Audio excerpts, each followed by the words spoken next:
સાબરકાંઠાના હિંમતનગરમાં આજે માર્કેટયાર્ડ ખાતે કોન્ટ્રાક્ટ ફાર્મિંગ અંતર્ગત બટાકાની ખેતી કરતા ખેડૂતોનું સંમેલન યોજાયું હતું। આજે મોટાભાગના તાલુકાના પ્રતિનિધિ સ્વરૂપ ખેડૂતો મોટી સંખ્યામાં હાજર રહ્યા હતા। તેમજ જિલ્લામાં આ વર્ષે 35,000 હેક્ટરથી વધારેમાં બટાકાનું વાવેતર થયું છે।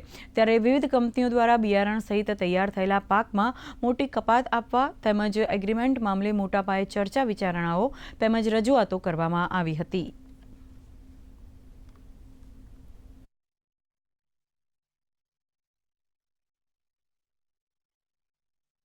અમારી રજૂઆત એવી હતી કે કોન્ટ્રાક્ટ ફાર્મિંગ કરતા જે ખેડૂત મિત્રો છે તેમને બિયારણ સારી કંપનીનું આપવામાં આવતું નથી અને આપ્યા પછી એનું 100% જર્મિનેશન થતું નથી। ત્યારબાદ જ્યારે હાર્વેસ્ટિંગ કરીએ છીએ તો એમના બિયારણ સારું ન હોવાના કારણે ઉત્પાદન 50% મળે છે। ત્યારબાદ કપાત એમની 8%થી લઈને 30થી 40% કપાતો કરવામાં આવી છે, જેના કારણે ખેડૂતોએ આંદોલન કરવું પડ્યું છે। તો આવનારા દિવસમાં સરકારને અમે રજૂઆત કરીએ છીએ કે અમારા આ વાત માટેનો અમારો ખુલાસો કરી અને અમારું આ વાતનું નિરાકરણ કરવામાં આવે। ગુજરાતના ખેડૂતો આ વર્ષે બટાકાનું વાવેતર બમ્પર કર્યું, એમાં જે સીડ્સના પ્રોબ્લેમ આવ્યા, બિયારણ ગેગરિંગ થઈ ગયેલા ખેડૂતોના ફાર્મ ઉપર ઉતાર્યા અને એમાં જે વાવેતર થયા એનાથી પ્રોડક્શનમાં લોસ ગઈ અને કંપનીના માણસો જ્યારે સીડ્સ ફાર્મ ઉપર ઉતાર્યા ત્યારે કંપનીના માણસોને બતાવવામાં આવ્યું કે આ સીડ્સમાં પ્રોબ્લેમ છે, પણ છેલ્લે સુધી એ કઈ રિપોર્ટ એમને આપ્યા નહીં।